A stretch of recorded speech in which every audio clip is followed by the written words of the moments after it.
গোভা দেউৰজা ৰাজ পৰিষদ আৰু গোভা দেউৰজা জোনবিল মেলা সমিতিৰ পৰা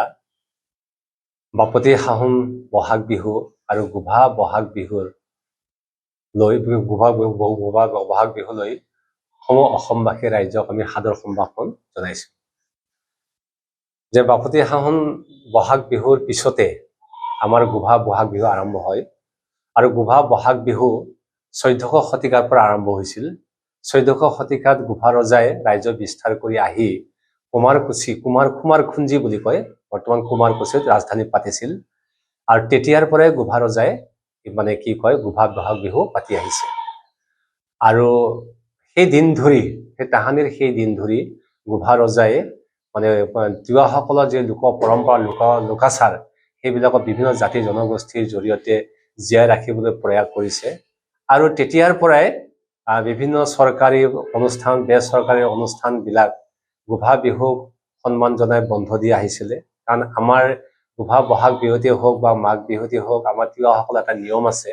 যে তিৱাসকলৰ মানে একেলগে আমি পূজা পাতবিলাক কৰোঁ আমাৰ সৰ্বোচ্চ দেৱতা হৈছে ভা মহাদেউ এলা পূজা পাতবিলাক কৰোঁ পূজা পাতবিলাক আমি একেলগতে বলি বিধান দি একেলগতে আমি এসাঁজ খাওঁ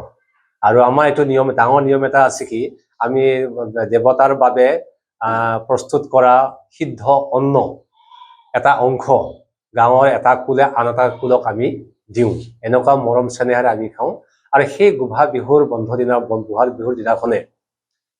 কি কয় অনুষ্ঠান প্ৰতিষ্ঠানবিলাকে আজিলৈকে তেওঁলোকে সন্মান জনাই বন্ধ দি আহিছে যাতে আমাৰ বিহুটো সুকলমে পাতিব পাৰোঁ আৰু এই বছৰো আমি কি কয় 20 এপ্ৰিল তাৰিখে 2026 চনৰ 20 এপ্ৰিল তাৰিখে সোমবাৰ পৰে সেইদিনাখন আমাৰ পূজা পাৰ্বণবিলাক অনুষ্ঠিত হ'ব কাৰণ প্ৰথম দিনাখন আমাৰ 18 তাৰিখে খাৰবিল মেলা হ'ব খাৰবিল মেলাৰ লগতে উৰুকা হ'ব আৰু খাৰবিল মেলাত আমি বিচনী পূজা কৰোঁ সেই বিচনী পূজাটো আমি খাৰবিল মেলাত আহি গোভা ৰজাৰ ঘৰত আমি ইষ্ট দেৱতাক বাহ দিওঁ তাৰপিছত আমি গোসাই মেলা প্ৰদৰ্শন কৰোঁ গোসাই মেলাটো আমি যাদুৱা গোসাঁইক বাহ দিওঁ তাৰপিছত ৰাইজক প্ৰদৰ্শন কৰি আমি ৰজাক বাহ দিওঁ তাৰ আগতে তাৰ আগত যদি তাৰ মেলাত প্ৰদৰ্শন কৰাৰ পিছতহে আমি গৰমৰ দিনত তিৱাসকলে বিচনী হাতত লওঁ তাৰ আগত কৰিলে আমাৰ অপায় অমংগল বেমাৰ আজাৰ হয় বুলি আমাৰ এটা লোকবিশ্বাসটো আছে আৰু এই বিচনী পূজাটো আমাৰ গোভা ৰজাই নৱম আৰু দশম শতিকাত যেতিয়া আমচাই পিনুঙৰ মানুহ আহিছে আমচাই পিনুঙত বিচনী পূজা কৰিছিল তেওঁ কাতি মাহত আৰু কাতি মাহত তাত বিচনী পূজা কৰাৰ লগে লগে ঠাণ্ডা দিনত আমি গোটেই সমগ্ৰ পাহাৰ ভৈয়ামত তিৱা লোকসকলে আমি বিচনী হাতত নলওঁ তেতিয়া সেইবিলাক আমাৰ চৰা ঘৰ বা বৰঘৰত আমি থৈ দিওঁ গতিকে এনেধৰণৰ বিচনীখনৰ জৰিয়তে আমাৰ পাহাৰ ভৈয়ামৰ লোকসকল একত্ৰিত হৈ আছে মাংগলিকভাৱে সামাজিকভাৱে সেইকাৰণে এই বিচনীখনক আমি দেও বিচনী বা মিনদাইকি বাণী বুলি কওঁ গতিকে এনেধৰণৰ আমাৰ পৰম্পৰা আছে এই পৰম্পৰাত এই গোভা বিহুত হয় আৰু আমাৰ ৰবিবাৰ দিনাখন অৰ্থাৎ 19 তাৰিখে আমাৰ গৰু বিহু হ'ব আৰু 20 তাৰিখে আমাৰ ঘৰে ঘৰে পূজা পাৰ্বণবিলাক হ'ব গতিকে এইবাৰ 20 তাৰিখ সোমবাৰ পৰিছে সোমবাৰ দিনাখনে আমাৰ অৰ্থাৎ এপ্ৰিল মাহৰ 20 তাৰিখে সকলো অনুষ্ঠান প্ৰতিষ্ঠান চৰকাৰী অনুষ্ঠান প্ৰতিষ্ঠান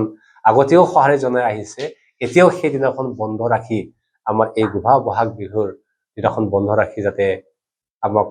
মানে বিহু পালন কৰাত সুবিধা হয় তাৰ কাৰণে আমি শ্ৰদ্ধাৰ ৰাইজক চৰকাৰী বেচৰকাৰী ৰাইজক আমি অনুৰোধ জনাইছোঁ